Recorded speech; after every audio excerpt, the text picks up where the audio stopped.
कोहबर की शर्त भाग 3। दूसरे दिन भोर में आंगन के वातावरण में एक अजीब सी थकन और उदासी छा गई थी।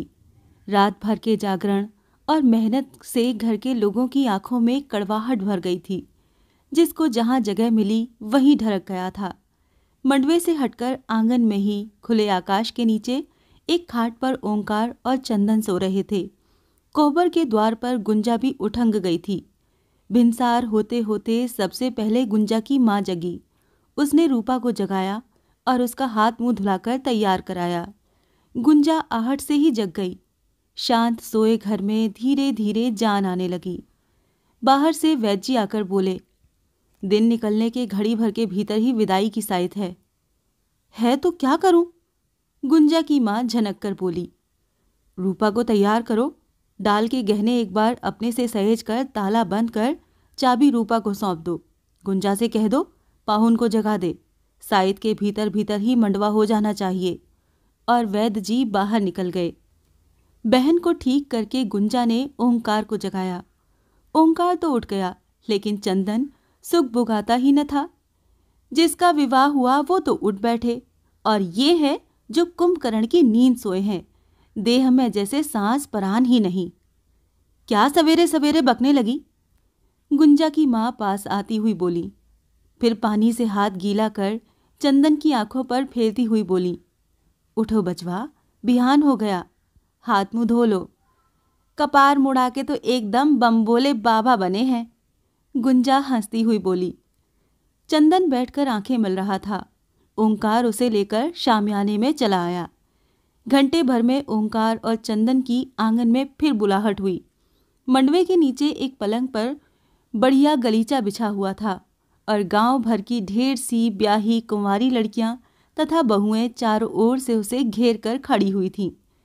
जलपान के बाद सास ने ओंकार के हाथ में 25 रुपए और चंदन के हाथ में 11 रुपए दिए। उसके बाद वर देखने को आई हुई भैवदी की औरतों ने एक एक 2-2 रुपए ओंकार और चंदन को देने शुरू किए। ओंकार और चंदन के आगे काफी रुपए जमा हो गए। गांव की औरतें जब रुपए दे चुकी तो अंत में गुंजा ने चंदन के हाथ में रुपए से भरा बुना हुआ जालीदार बटुआ थमा दिया और अलग खड़ी हो गई। और बहनोई को?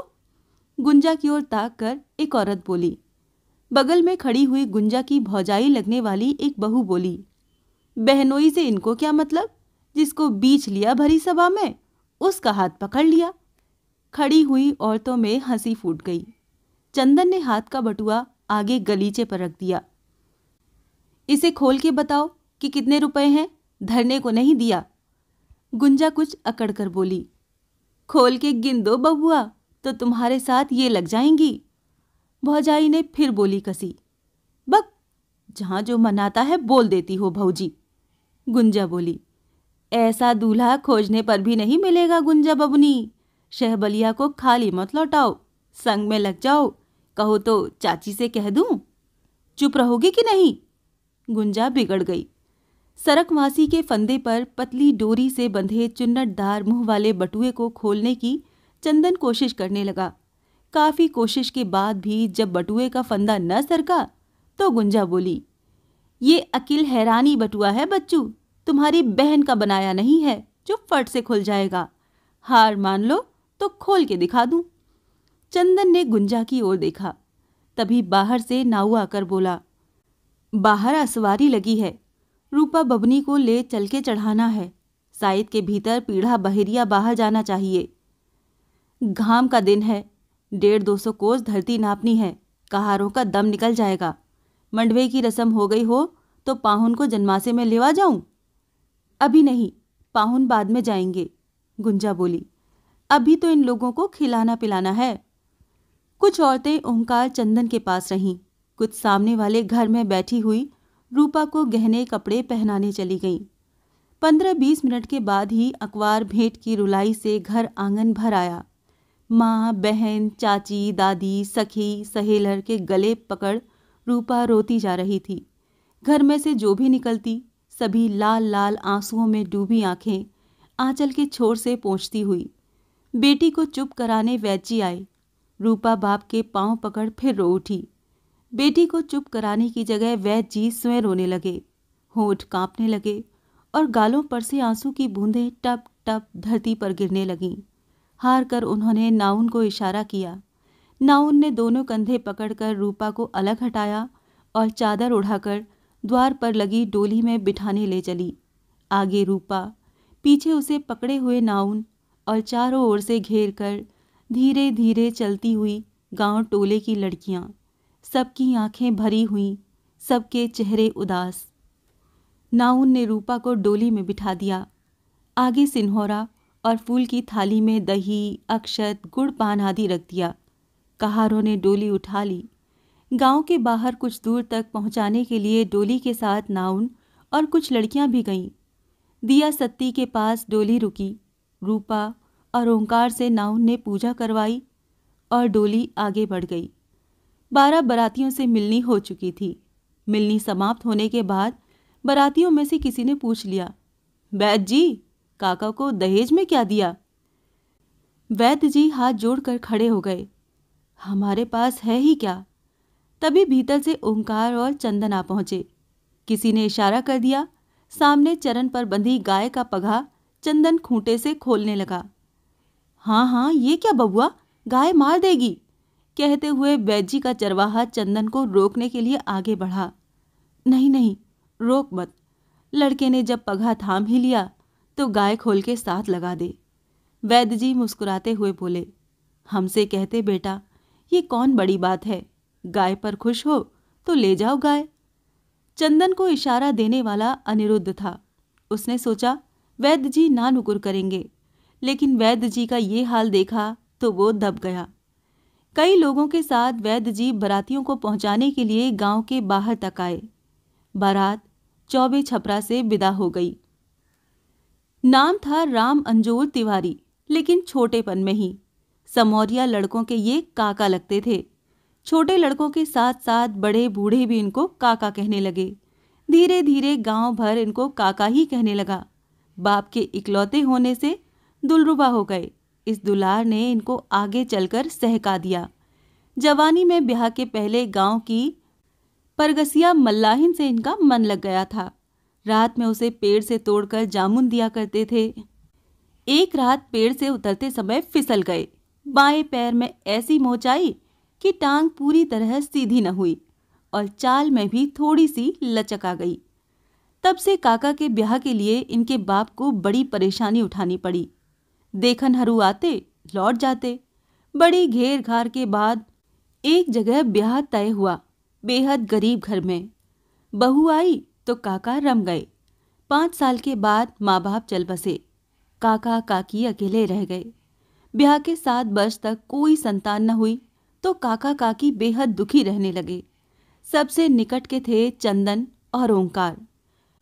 काका को लोगों ने समझाया कि इतने निकट के बच्चों के रहते घर क्यों सूना रखती हो। बात सूझ गई।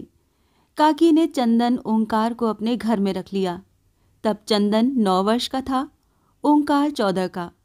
घर में तब थोड़ी सी चहल पहल आई, लेकिन 2 वर्ष बाद काकी भी चल बसी। काका और भी उदासी और अकेलापन अनुभव करने लगे, किंतु चंदन ओंकार दोनों भाई स्वभाव से इतने मधुर थे कि काका का मन उखड़ न पाया। इन्हीं के साथ ये बंध गए। रूपा आई तो उसने हफ्ते भर के भीतर ही बहुरिया का बाना उतार दिया। घर को लीप पोत इधर उधर फैली हुई चीज़ों को सहेरा दिया। भंडार घर में माटी के पड़े हुए बहुत से बेकार कूड़े, भांडे और हांडियां बाहर फेंक दी। घर का अनाज, पानी तथा पर पवनी की लेन देन महीने भर के भीतर समझ गई। गृहस्थी में राह दिखाने वाली कोई बूढ़ी औरत तो थी नहीं, किंतु महीने भर के भीतर सारी गृहस्थी उसने कब्जे में कर ली। काका, ओंकार और चंदन के मन में उल्लास समा गया, किंतु अब काका के बेपरवाही से घर में आने में रोक लग गई। देहरी पर आते ही उन्हें खास बोल लेना पड़ता। भोजन के समय चौके में बैठते ही ढंग से परसी हुई थाली आगे आ जाती। जलपान के समय जलपान, नए नए व्यंजन और नई नई खाने की चीजें मिलने से भोजन की रुचि बदलने लगी। तीनों मर्दों की दिनचर्या ही बदल गई। सभी तन मन से खेती में जुटे। काका खंड में माल गोरू संभालने लगे। चंदन और ओंकार खेती में जुटे। पहले जो खेत बंदोबस्त होते वो अब निज की जोत में आ गए। काका का हिस्सा शामिल हो जाने से एक हल की खेती 2 की हो गई।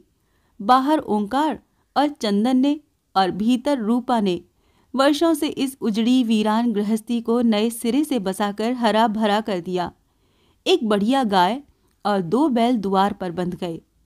काका को इधर उधर घूमने की फुर्सत कम मिलने लगी तो भीतर से कुछ व्यग्र रहने लगे, किंतु घर की व्यस्तता के सुख ने उन्हें भटकने न दिया। नियम से सवेरे, दोपहर और रात को जलपान और भोजन को आते।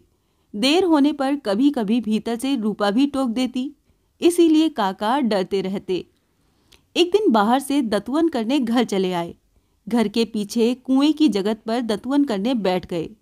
सवेरे पानी भरने वाली भीड़ का झोंका तो पतरा गया था, लेकिन जगत भीगकर चारों ओर से पिचपिचा गई थी। कुएं पर रमकलिया की विधवा महतारी पानी भर रही थी। उसकी ओर मुंह करके जगत की कोर पर बैठते हुए काका बोले, कहो रामकली की महतारी। का है तिवारी जी? कम करीन कुछ शंकित हो दबे स्वर में बोली। 45-50 की अवस्था हुई, इतना जांगर अब किसके लिए पीटती है? जांगर में जोर है तो सभी पूछते हैं पंडित जी, देह न चले तो पेट कैसे भरे? बेटी दामाद को अपने ही पास क्यों नहीं रख लेती? मांग में सिनुर पड़ जाने के बाद बेटी पर कौन जोर रहता है तिवारी जी? हमारे पास धरा ही क्या है कि उसकी लालच में दामाद अपना गांव छोड़कर यहां बसने आएगा। अच्छा, पूजू अहिर के घर का क्या हाल है? काका ने दूसरी बात छेड़ दी। पूजू का हाल क्या बताऊं तिवारी जी, बेटा पतोहू अलग हो गए। बेचारी की दुर्गति हो रही है। अभी तो देह में बल है, जांगर चलता है, राम जाने आगे क्या हो। काका चारों ओर ताक कर बोले, हमारी एक सलाह है रामकली की महतारी।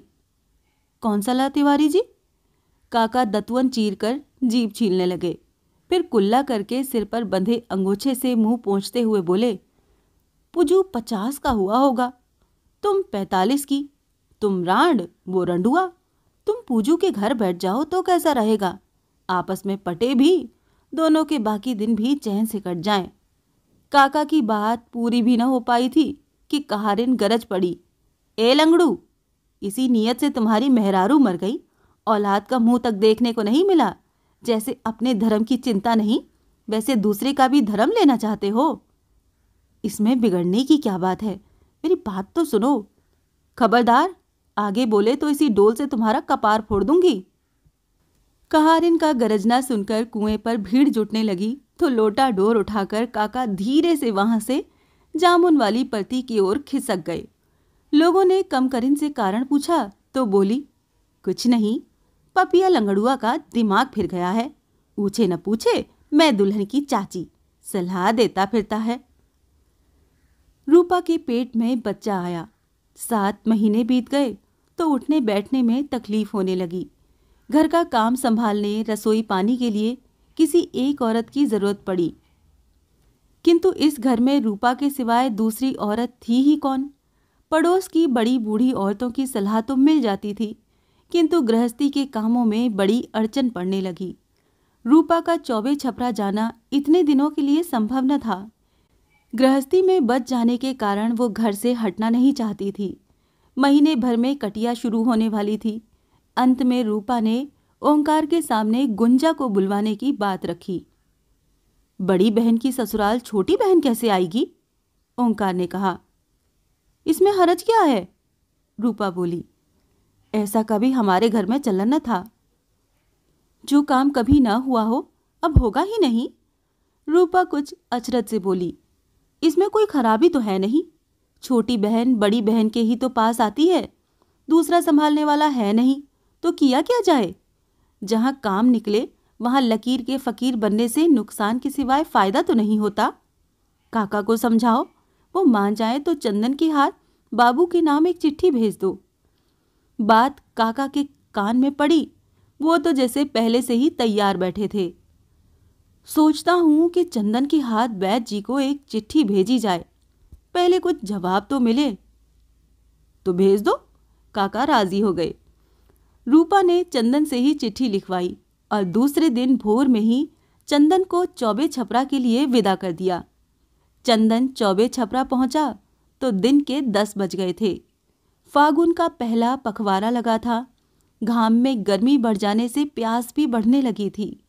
घर के बाहर फूस की पलानी में न बैठकर चंदन घर में घुस गया। निकसार से भीतर घुसते ही देखा किसी लड़की के साथ गुंजा ओखल में गेहूं कूट रही थी। देह पर का आंचल अस्त व्यस्त था। दाहिने हाथ में पकड़ा हुआ मूसल नीचे गिरने को ऊपर उठा कि दरवाजे से घुसते चंदन पर निगाह पड़ गई। ऊपर से ओखल में गिरने वाला मूसल जल्दी में दूसरी लड़की के मूसल से लड़ गया।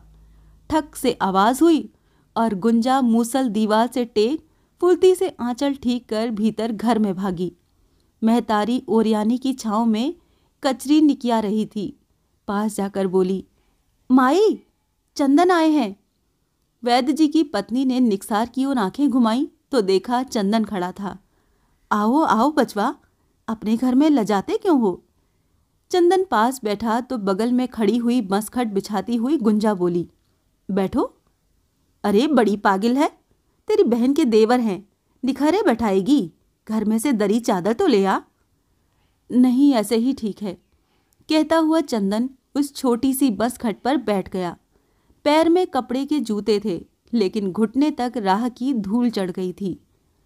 राह में धूल उड़ाते आए हो क्या, या राह चलने भी नहीं आया? धूल से तो गोड़ भर गए हैं, गुंजा बोली। गुंजा की माँ ने टोका, खड़ी खड़ी बतकूचन करेगी कि कुछ रस पानी लाएगी? हाँ, मुझे प्यास लगी है। जा जा जल्दी जा, इनाल से टटका पानी खींच ला और रस बना। जाती हूँ, पहले बहना का समाचार बता दो। गुंजा ने हट किया। नहीं, पहले टटका पानी ले आओ। चंदन ने भी वैसा ही उत्तर दिया। अब गुंजा पर महतारी की डांट पड़ी। 14 की हुई, तनिक भी बुद्धि नहीं आई, हर घड़ी लड़कपन। चंदन को घूरती हुई गुंजा आंगन में पड़ी हुई डोर बाल्टी उठाकर बाहर निकल गई। लौटकर आई तो देखा माँ भीतर घर में है। मौका मिला तो बाल्टी में से एक चुल्लू पानी चंदन पर उछाल दिया। चंदन ने गुंजा को घूर कर सिर हिलाया। ले, रस बना दे। भीतर से डलिया में चीनी लाकर खाट के पास रखती हुई माँ बोली और स्वयं सामने के घर में कुछ निकालने चली गई। लोटे में चीनी घोलती हुई गुंजा बोली, कैसे आए हो? विदाई कराने, चंदन ने कहा। विदाई कराने? गुंजा कुछ समझने की कोशिश करती हुई बोली, किसकी? ससुराल में किसकी विदाई कराने जाते हैं? बक। गुंजा कुछ लजाकर मुस्कुराने लगी। तब तक महतारी आ गई। बोली, बलिहार जाएगी? बलिहार? गुंजा कुछ अचरज से बोली, बलिहार क्या? ले, बहना की चिट्ठी पढ़ ले। गुंजा महतारी के हाथ से जल्दी से चिट्ठी लेकर पढ़ने लगी। पढ़ चुकने पर चंदन की ओर देखा तो वो बोला, मैंने क्या कहा था, हमारी बात तो तुम पतियाती ही नहीं। चल चंदन को खिला पिला, बाबू आते हैं तो पूछ के बलिहार जाने की तैयारी कर। आंगन में ओरियानी के नीचे वाले चूल्हे को लीप पोत कर गुंजा रसोई बनाने लगी और माँ चंदन से रूपा का समाचार विस्तार पूर्वक पूछने लगी। घर गृहस्थी कैसी चल रही है, अनाज की उपज पहले से कैसी है, काका घर में कैसे चल रहे हैं, घर में कभी अमनक तो नहीं हुआ, इत्यादि इत्यादि। उसके बाद महतारी गुंजा को साथ में देने के लिए सामान तैयार करने लगी। चंदन उसी बस खट पर दीवार के सहारे उठंग गया। नींद आ गई, नाक खर्र खर्र बजने लगी। रसोई हो गई तो गुंजा ने माँ को बताया और फिर चंदन को जगाने गई। चंदन को बड़ी जल्दी गहरी नींद आ जाती थी। पीठ टेकने को जगह मिली नहीं कि नींद आई और नाक बजने लगी। पास खड़ी हो गुंजा ने 2-3 बार चंदन को पुकारा, लेकिन चंदन की नाक पूर्वतया बजती रही। न जाने इतनी ऊंघाई क्यों आती है। ब्याह में आए थे तब भी यही हाल था। लगता है भांग का गोला चढ़ाए रहते हैं, गुंजा बोली। चंदन देह तोड़ते हुए उठ खड़ा हुआ। गुंजा ने लोटे का पानी हाथ में थमा दिया। आंगन की मोरी पर हाथ मुंह धोकर चूल्हे के पास रखे हुए पीढ़े पर चंदन बैठ गया। गुंजा रोटी सेंकने लगी। माँ परसी हुई थाली में गुंजा के हाथ से सिकी रोटी चंदन की थाली में डालने लगी। तभी वैद्य जी आ गए। गुंजा से चंदन की थाली में रोटी डालने को कहती हुई माँ उठ गई। वैद्य जी ने चंदन को देखा तो कुछ घबरा कर पूछा, अरे कब आए? कुशल तो है? हाँ हाँ, सब ठीक है, अभी थोड़ी देर हुए आए। रूपा की चिट्ठी आई है, वैद्य जी की माँ ने कहा। क्या लिखा है? पहले कपड़े उतारो, फिर चिट्ठी पढ़ लेना, समाचार सब ठीक है। गुंजा की माँ के चेहरे पर खुशी का भाव उभर आया। वैद्य जी बाहर के उसारे वाली अपनी कोठरी में मिर्जई उतारने चले गए। चंदन खाकर उठने लगा तो गुंजा ने उसके दोनों कंधे दबाकर पीढ़े पर बिठा दिया और चट से थोड़ा सा भात और घी वाली कटोरी में दाल मिलाकर चंदन की थाली में उलट दिया। खाना खाकर चंदन हाथ धोने उठ गया। वैद्य जी कपड़े बदलकर निकसार में पड़ी चौकी पर आ बैठे। गुंजा, उसकी माँ और चंदन तीनों उनके पास आ गए। वैद्य जी ने चंदन को अपने पास चौकी पर बिठा लिया। गुंजा और उसकी माँ नीचे धरती पर बैठ गईं। रूपा की माँ ने चिट्ठी वैद्य जी के आगे रख दी। चिट्ठी पढ़कर वैद्य जी ने पत्नी की ओर देखा। पत्नी चुप रही तो बोले, क्या सोचा है?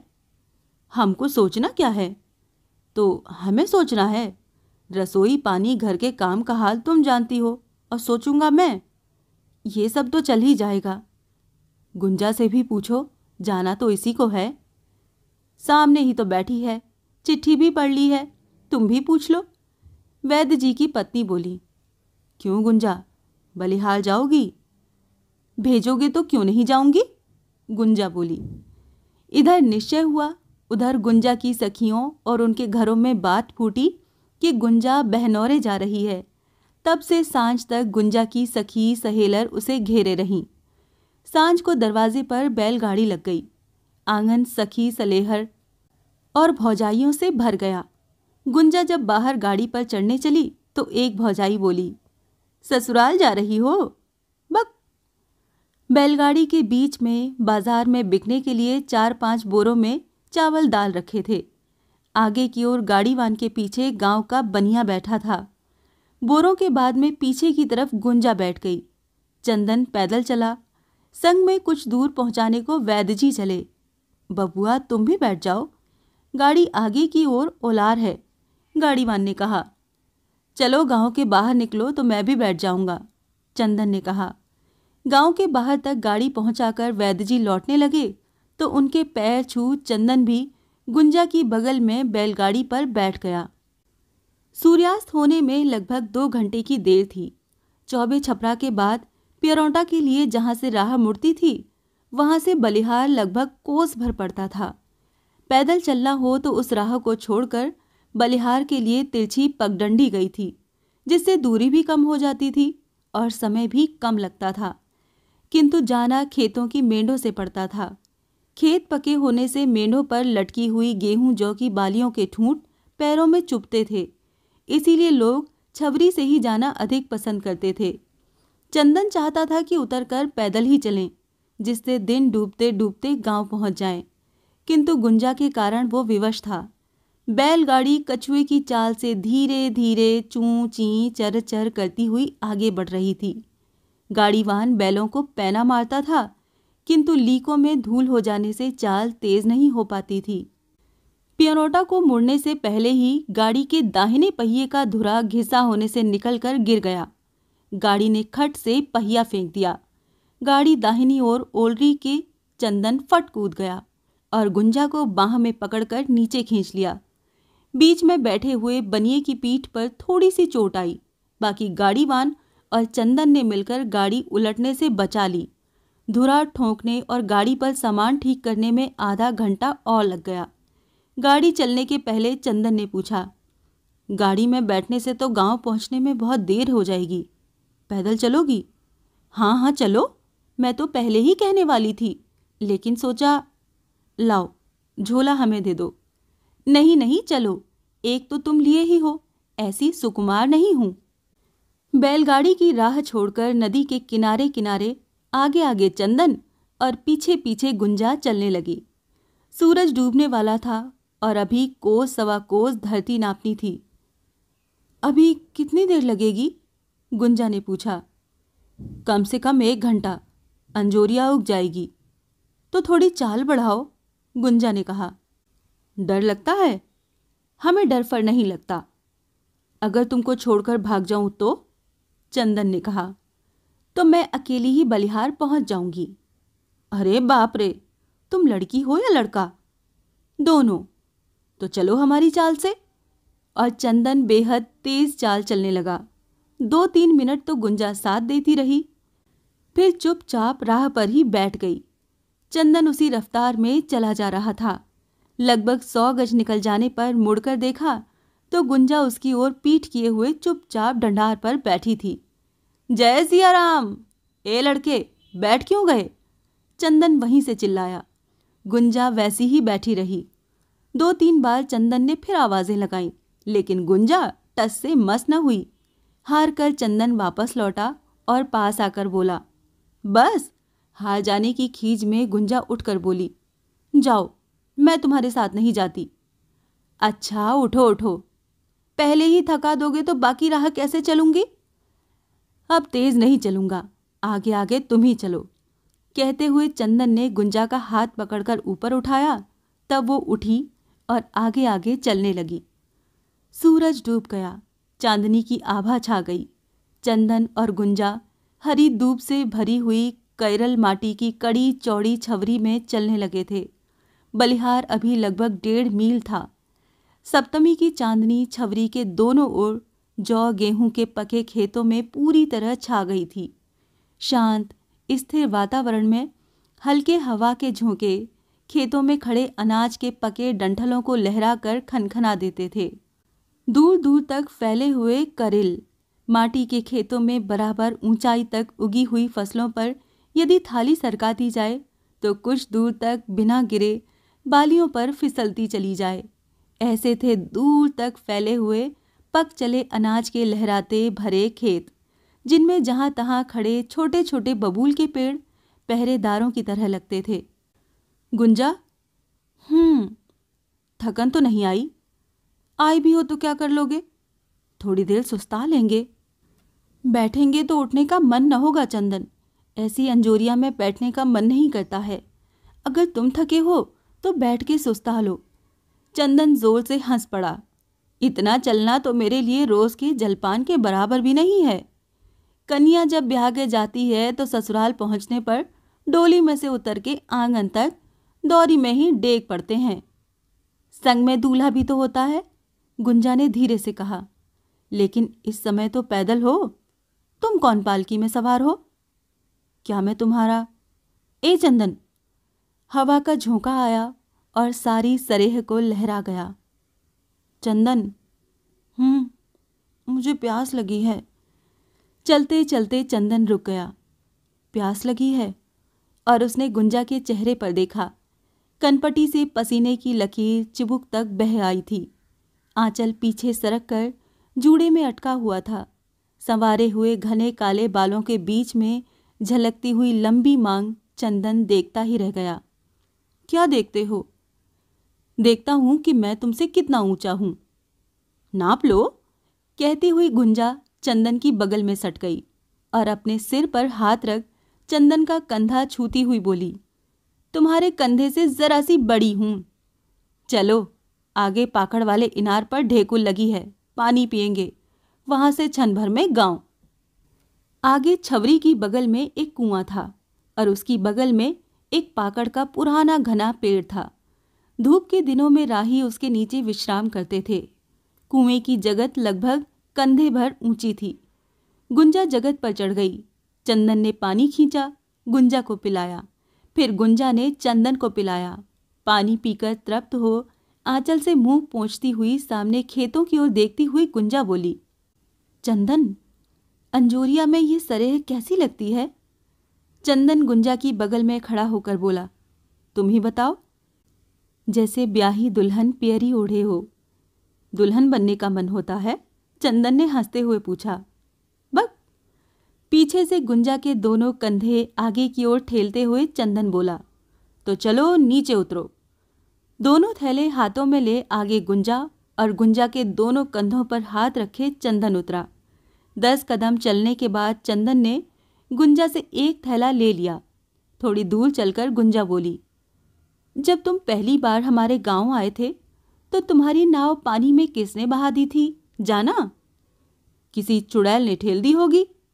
मैं चुड़ैल हूं? चलते चलते गुंजा रुक गई। अरे तो तुमने बहाई थी। और क्या, मैंने भी दशरथ से कहा था कि बहाने वाली जरूर कोई लुत्ती ही होगी। चौबे छपरा की लड़कियां, बाप रे। चंदन ने गुंजा की ओर देखा तो वो मुस्कुरा रही थी। फिर थोड़ी देर तक उस सूने ताल की चांदनी में दोनों जैसे डूब गए। पैरों तले छवरी की हरी हरी कोमल दूब थी। आंखों के आगे देह मन को बांधने वाली सुखद शीतल चांदनी थी। चंदन और गुंजा अगल बगल चलते हुए कभी सामने कभी दाएं बाएं कभी एक दूसरे को देखते हुए बड़ी देर तक चुपचाप चलते रहे। चंदन, एकाएक गुंजा बोली, क्या है? हमारा मन उदासेगा तो हमें कुछ दिन को चौबे छपरा पहुंचा दोगे ना? ससुराल में किसी का मन उदासता है? बक, हर घड़ी फक्कड़ की तरह बोलते हो। देखो ठीक से बोलो। हमारे रहते तुम्हारा मन उदास जाएगा। तुम हमारे हो कौन? गुंजा धीमे से बोली। मैं? मुझसे पूछती हो? अच्छा तुम ही बताओ, अगर इस समय कोई तीसरा आदमी तुमसे आकर पूछे कि मैं तुम्हारा कौन हूं, तो तुम क्या बताओ? मैं? मुझसे पूछते हो? गुंजा भी वैसे ही चिन्हा के बोली, हाँ तुमसे ही पूछता हूं। गुंजा रुक गई तो चंदन ने फिर पूछा, बोलो, बताती क्यों नहीं? यहां कोई आ ही नहीं सकता। यहां कोई आ ही नहीं सकता, ये कैसे जानती हो? कहो तो अभी ताली बजाकर बुला दूं। किसको? आगे जो छवरी के किनारे वो बबूल का पेड़ देखती हो ना, उसी पर से एक आदमी को बुला दूंगा। चलो पास तो पहुंचो। उस पर कौन आदमी है? भूत। भूत? अरे बाप रे। गुंजा ने डरकर चंदन को कसकर पकड़ लिया। चंदन का आगे बढ़ना कठिन हो गया। बड़ी देर तक चंदन ने समझाया कि आगे चलो, भूत वहां नहीं है, मैं तो हंसी करता था। तब कहीं गुंजा ने उसे छोड़ा, लेकिन जब तक आगे वाला बबूल का पेड़ बीत न गया, वो चंदन से एकदम सट कर चलती रही। बलिहार पहुंचे तो रात के 8 बज चुके थे। राह में काका मिल गए। घर से खाकर खंड जा रहे थे। बड़ी देर कर दी, सवेरे आते, रात में क्यों आए? जाओ घर जाओ। घर में घुसे तो आंगन में रूपा ओंकार को खाना खिला रही थी। अरे गुंजा! झुककर गुंजा ने बहन बहनोई दोनों के पांव छुए। रूपा ने छोटी बहन को अंकवारी में भर लिया। इससे आगे की कहानी जानने के लिए सुनिए कोहबर की शर्त का अगला भाग।